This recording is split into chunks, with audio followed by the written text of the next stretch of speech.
You're listening to EdTech Heroes, a podcast that looks at how teachers in today's classrooms can use technology to improve student learning. In each episode, a hero in the world of education will share their story and discuss how innovation can influence the minds of the next generation. Let's jump in. Hello, everybody, and welcome to EdTech Heroes. I am your host, Nef, and today I'm excited to be joined by Katie Maddox. Katie is the Instructional Technology Coordinator at Chilton County School District in Alabama. She has a master's degree in education from Auburn University at Montgomery. She has a bachelor's degree in elementary education from the University of Alabama. Plus, she's a Google certified trainer and a member of the Alabama Leaders in Educational Technology. Katie, welcome to EdTech Heroes. Great. Thank you, Nef. I'm glad to be here. So glad you're here. How's it going so far? What has the school year been like for you all? Well, this is actually the first school year that I have experienced in this role as the Instructional Technology Coordinator. So, I think it's absolutely going great. We've had some setbacks as far as some department changes and things like that and figuring out some new roles, but we're working through some things and I think we've got a good thing going. So we're rolling pretty good and no major issues so far as the school year's progressed. Yeah, very cool. Congrats on the big role. That Thank is you. really, really cool. And I guess we'll start there. What has it been like being in the central office as a technology coordinator versus being in the classroom as a teacher? What are the big differences there? Sure. Well, I actually kind of somewhat of a transition. I was a classroom teacher for 5 years in sixth Mm. grade. And then I transitioned to being a school technology coordinator and had the privilege of teaching technology as a special and also having some coaching time and things like that. So I did have somewhat of a transition, but I'm kind of going from mentoring just students and teachers in one building to having to be really cognizant of things that I'm doing for teachers of all levels across the district. So incorporating secondary, which is not my background, but I'm learning lots of great things about incorporating technology into secondary curriculum and just being a main line of support for teachers across the district. Yeah, very cool. And what led you to get into technology as being your next role? So if we go back to Katie, who was in the classroom before you were providing support at the school level, what made you say, you know what? I've got a knack for technology and I can help teachers be able to use this in really cool ways in the classrooms. Well, it's really funny because I had a teacher whenever I first started tell me, never ever get your master's in just elementary ed. Get it in something Hmm. else so that you have another door open. And so that led me to the instructional technology program at AUM. And through that program, it really focused on students integrating technology. And I was like, I really enjoy this and I enjoy helping my kids learn new things. And teachers in my school kind of began to notice like, hey, she's doing something different and I kind of want to do that too. And so I began to work with teachers a lot more in the building. And I'm actually pursuing my educational specialist degree right now in instructional technology as well. And I'll graduate with that in May. So shifting focus from student integration now to teacher integration, going up that higher level. That's really been a big passion of mine. I also really enjoy being in the administrative capacity Hmm. and supporting everybody in multiple roles around the building. But helping with technology has really been a passion of mine because it's really integrated in almost every facet of education at this point. Yeah, totally.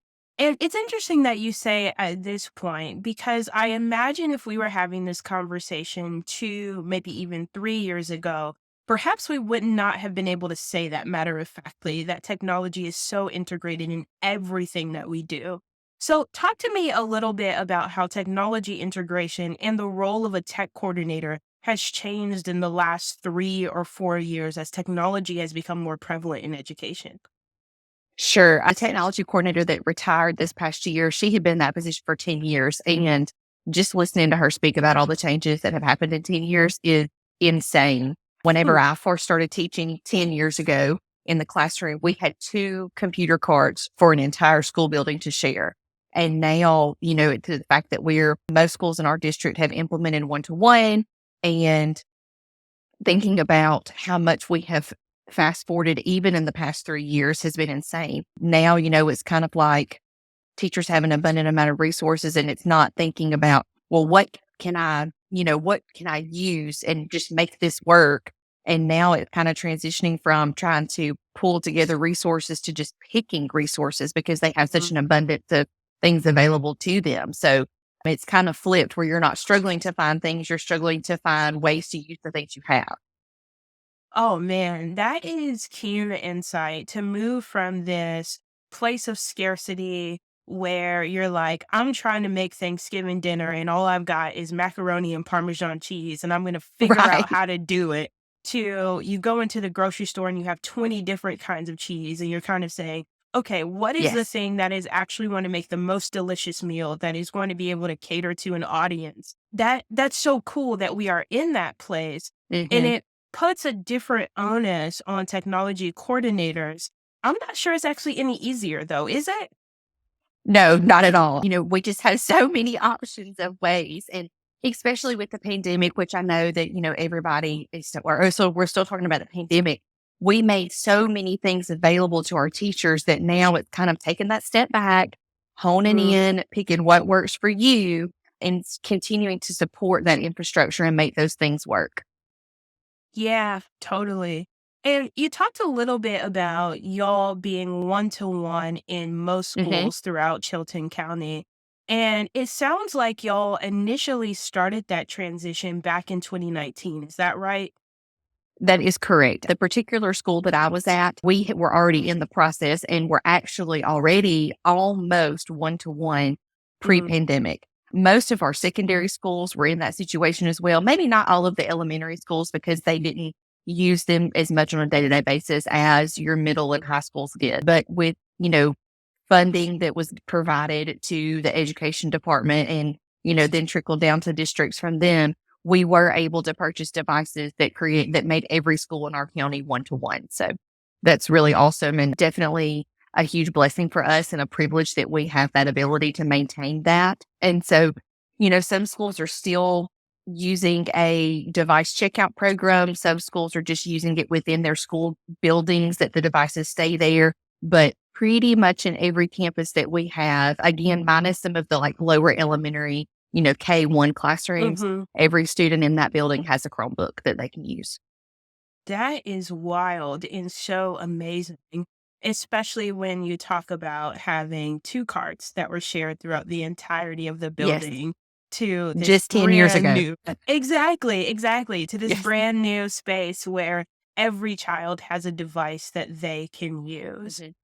So, what does that mean in terms of what that opens up for teachers to be able to implement in the classroom? And what does that mean in terms of your role as a technology coordinator? Because I would imagine some of the things that you might recommend are really different when you can assume that everyone has a device versus everybody doesn't have access to a device, you know? Right. Well, and one thing that we try not to assume right now is that not every student is taking these devices home because not every student within our school district does have internet access at home. That is a very real Mm-hmm. reality where we live in central Alabama, even. So, within the school building where that network is supported, every student having a device means that the teacher can implement some type of blended classroom approach where maybe, a couple of days a week, students are doing some self exploration and then do some guided instruction with a teacher another day. We have high school students that are taking dual enrollment classes in an access lab at school, and they're getting Mm, not only high school credit, but college credit at the same time. Students that are able to explore things that would never have been possible before without that technology and those devices. Teachers in the elementary classrooms are using it for supplemental learning and center rotations while they're working with a small group in person. These kids are doing remedial learning on a, program on the Chromebook. So it really just opens up a lot of doors for teachers to be creative and use those resources that are available to them. totally.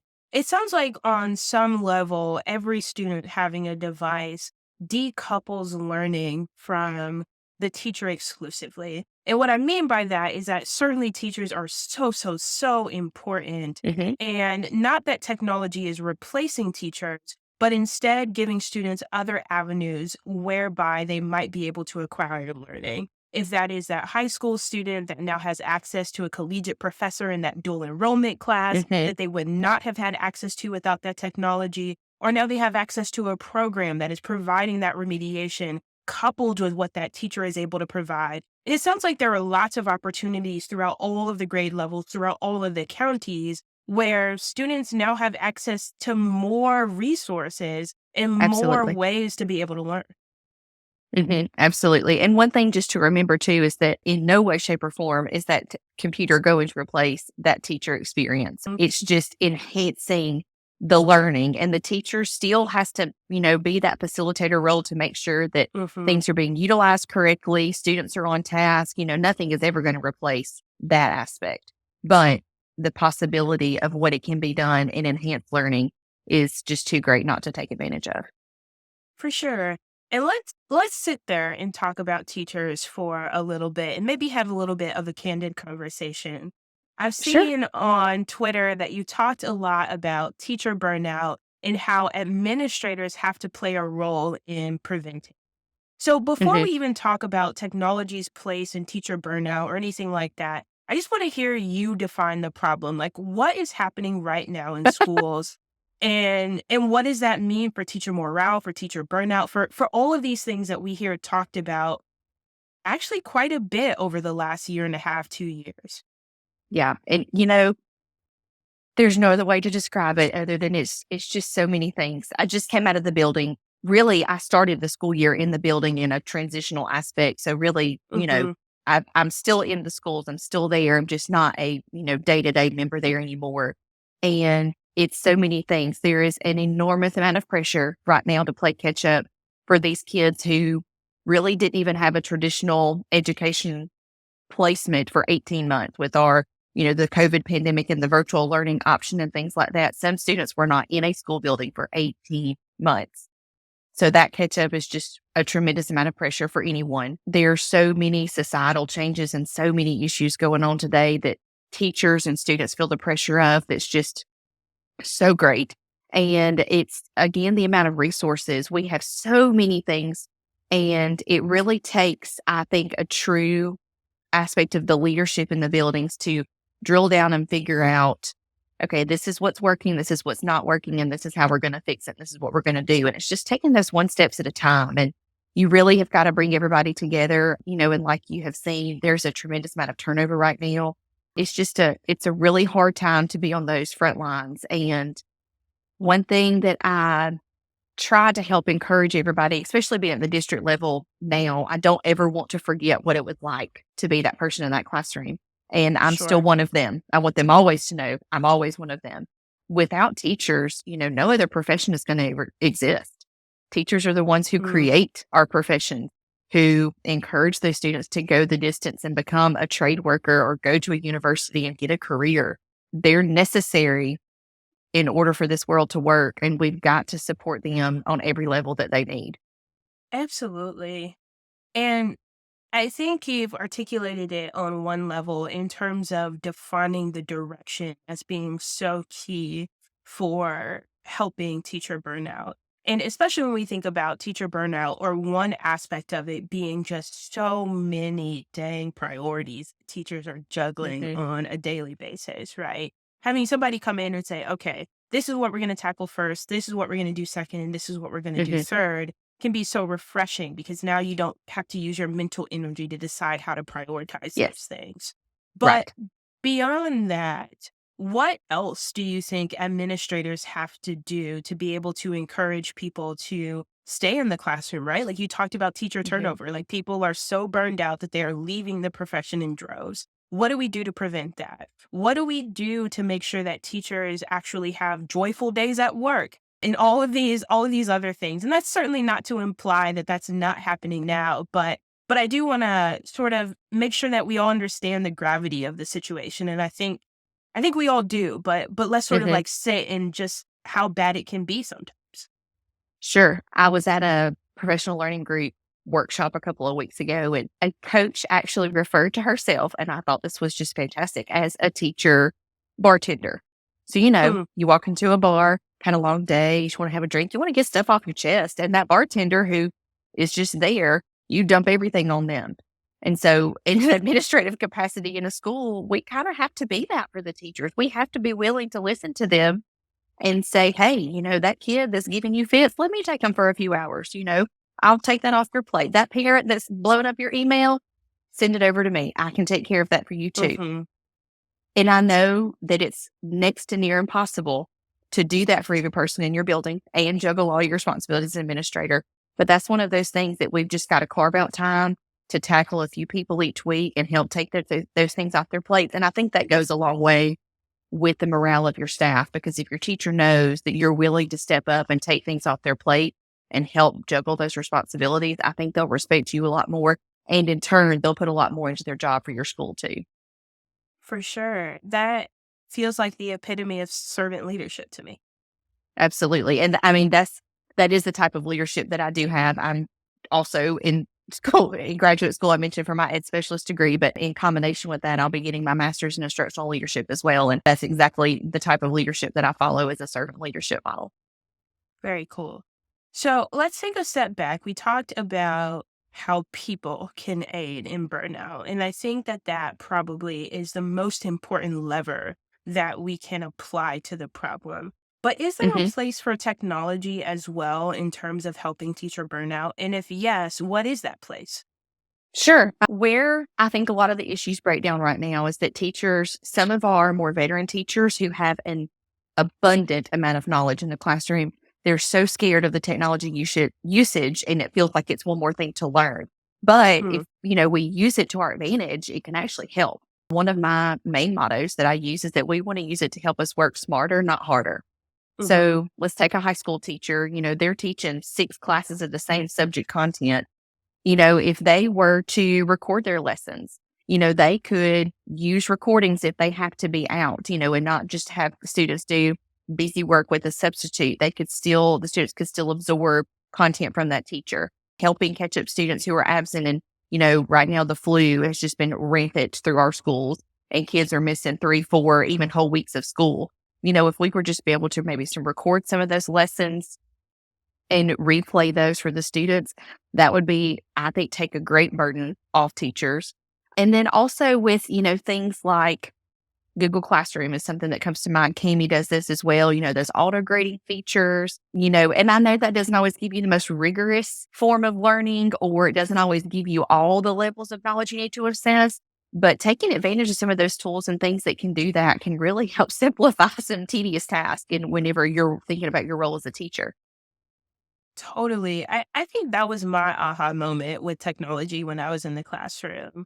Just creating a Google form, making it a quiz, setting it to auto grade, and then saying, wow, instead of confronting this stack of papers that seemed to follow me around wherever I went, I had these scores that I could input. And to your point, right, you want to follow that up with more rigorous assessment, with more that you're asking students to do. But if you can get even 30% or 40% of your grading done automatically, and then you're only doing that 60%, man, it is a completely different experience. And let's not even talk about the copy machine not working when you need to make copies. Oh my. That was the most tense I have ever been in my life. Just being at the copy machine, it's broken. There are 3 teachers behind you and the bell's about to ring in 30 seconds. What do you do? Your heart is racing. Yes, literally last week, I was in my former school doing a training, and I was in the hallway, and a teacher came up to me and said, "The copy machine's out of toner. I'm so sorry. I know you don't do that anymore, but can you please put toner in the copy machine?" I said, yes, ma'am, I sure can. So I walked to the office, got the toner, replaced the toner in the copy machine, said, there you go, Yeah, absolutely. And I guess like that, kind of going back to our conversation about servant leadership, right? It sort of is like you do everything or everything in your capacity to be able to allow for the success of those that you serve. Sure. So if that's toner, then I got you. If that's showing you how to use Google Classroom, I'm here. But just being able to do everything there. You mentioned a little bit about using Screencastify, and of course, I want to get on in on that nugget in terms of what that looks like. And y'all are using Screencastify pretty prolifically throughout the district. So why has that been an important tool for teachers and students? So prior to COVID, we were implementing Screencastify, but we were just kind of using the free version. And several of our virtual teachers during COVID, we needed that extended time limit, and it was integrated in with Chrome and super easy to use. And so a lot of us began using Screencastify to record our lessons virtually to send out to our students. One thing that's super great about it is that, especially for your littles, it's so important for them to see your face whenever they're Mhm. learning something. Also, the school that I was formerly at, I was the virtual teacher for the 2020-21 school year. We have a very large Hispanic population and a lot of EL learners. And so them being able to see my face and my mouth moving when I'm saying those things is really an important aspect that they needed for their lesson. So having that webcam at the bottom, super great. The online tools that are available for you to help mark up things and then follow your mouse. It's just really, really a great inclusive program. Another thing is it's not too fancy. It's not Mhm. intimidating for teachers to use. You press the extension on your toolbar, it comes on, you decide what you want, you press go, and it's recording.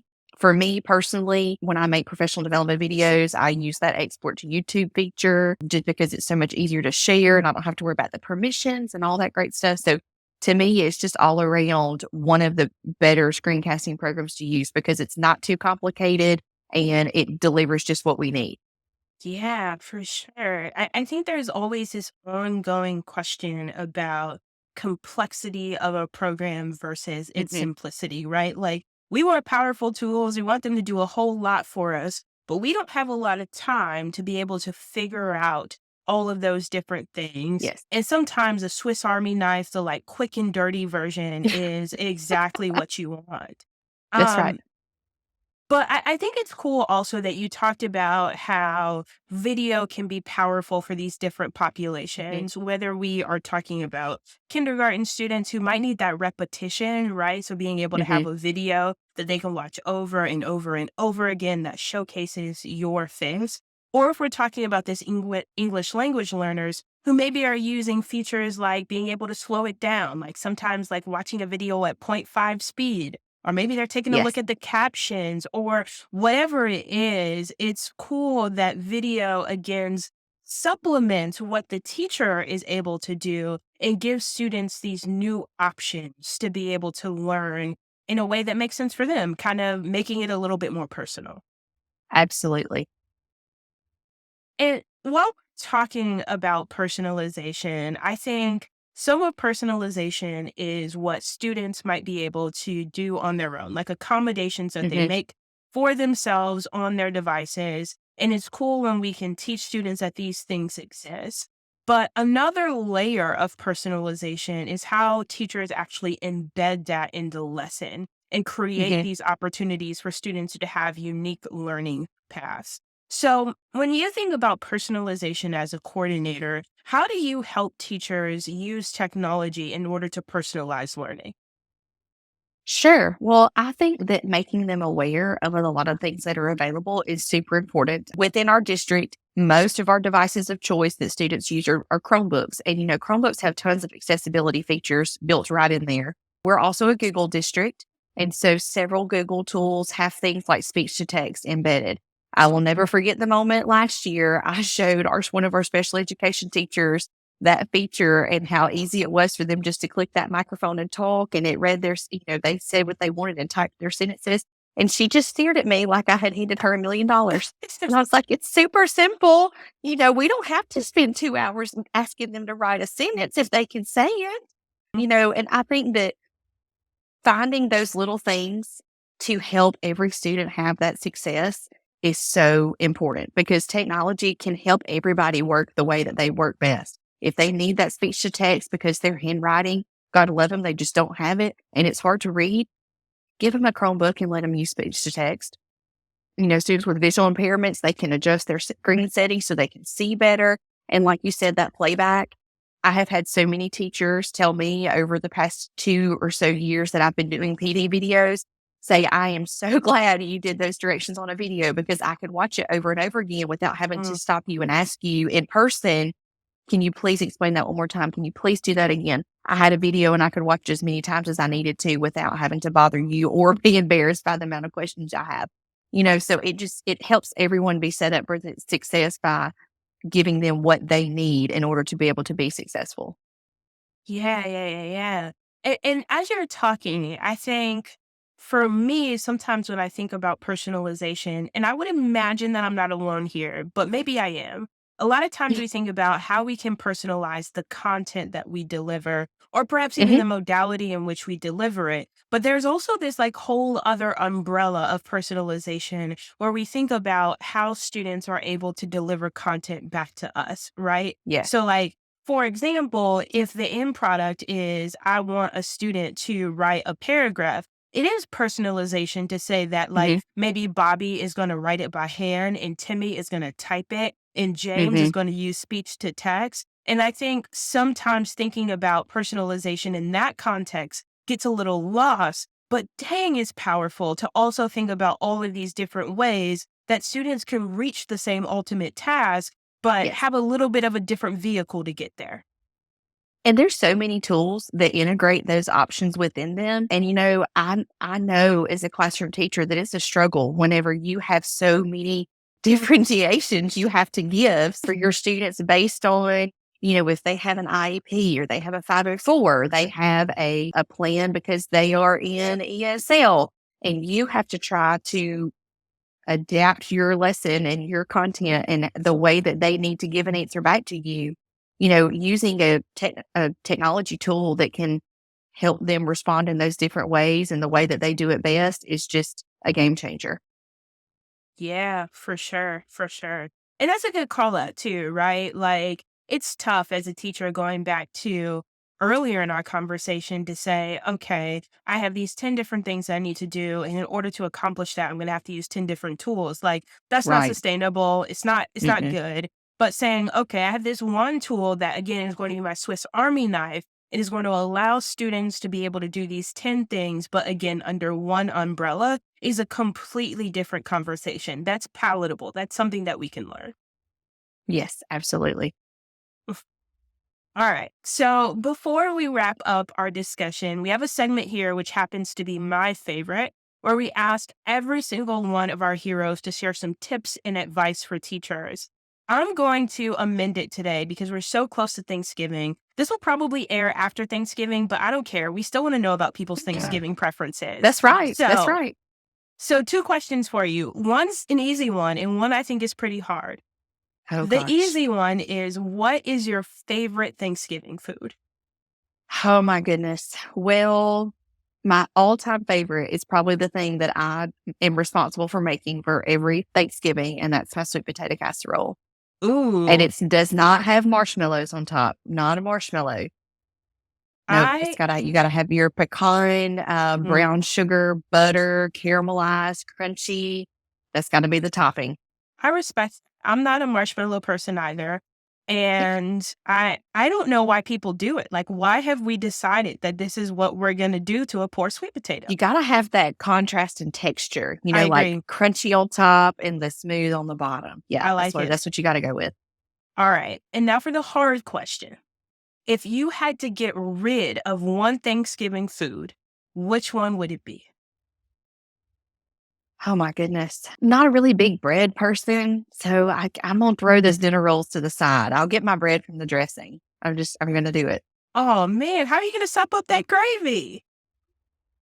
You just gotta mix it in with the dressing. Okay, all right, I'll take it. I'll take it. Uh, all right, and then for one last tip for folks, what is your tip for teachers who are feeling overwhelmed? What can they do to finish the school year off strong?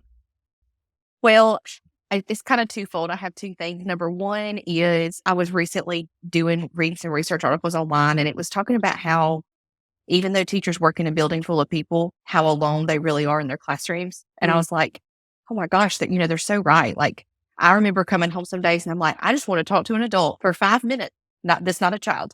So I think, given teachers that are really struggling through the year, you need to get you some people in your building that are going through the same thing you are, and you've got to have a support system within mhm. your building, whether it's the lunch lady or the custodian or the person down the hallway that teaches a completely different grade level as you. But you got to find your people in the building, number one, because if you go to work every day and feel alone, it's just going to get even more daunting. You got to find your support. And then secondly, like we talked about earlier, you just got to take a step back and you got to figure out what's the most important priority right now.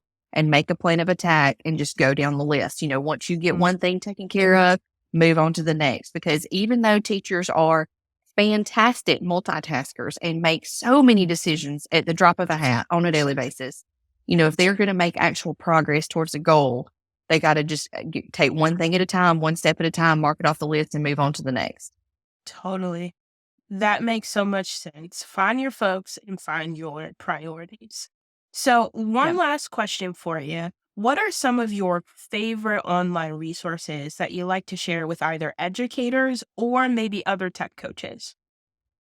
Sure. Well, Google plug for a minute. We are a Google district and I'm a Google trainer. So, I love everything Google. My favorite Google tool, though, by far is Google Drawings. Not everybody always knows about it. It's one of those that's hidden, but it is a really super simplistic and fantastic tool to let students be really creative. It's a great way to make infographics and flow charts and processes. And it's just a super, super good tool to utilize in the classroom. And kids, even as young as like second, third grade, can use it really easy too. So, of course, Google. And then obviously, Screencastify is my go-to screen recorder. And then I am really trying to get educators back on board with Twitter. I don't really know what happened with Twitter at some point. People have like fallen off the Twitter bandwagon, but I'm like, y'all, so many people put stuff on there that's free that you just take it and use, and they don't care. They want to share it. So, building that PLN on Twitter and following some really great educators is a really good way to, number one, get plugged into what's going on and trend. And number two, being able to have that community. If you don't have people in your building, there is somebody out there who is probably going to do the same thing you are. Making those connections and then also sharing resources. It's just a really valuable way and platform to use. For sure. Yeah, I guess it kind of all comes back to finding your tribe, right? Like whether that is a digital tribe or an in-person tribe. And hopefully it's both. That's Because right. I think you need both of those sort of like points of connection. You need to hype people. Exactly. So that's pretty cool. And of course, getting plugged into other resources like Google and all that jazz. Google Drawings is pretty awesome. So I love that as a recommendation for folks. I'm so glad you know what it is, because some people are like, I haven't heard of that one. And I'm like, well, that's probably because it's not in your waffle. You have to go find it. But, that's okay. Exactly. Katie, I so appreciate you joining EdTech Heroes. It has been awesome to have you on the show. It's a huge privilege that you asked me, and I enjoyed my time today, Nef. That's awesome.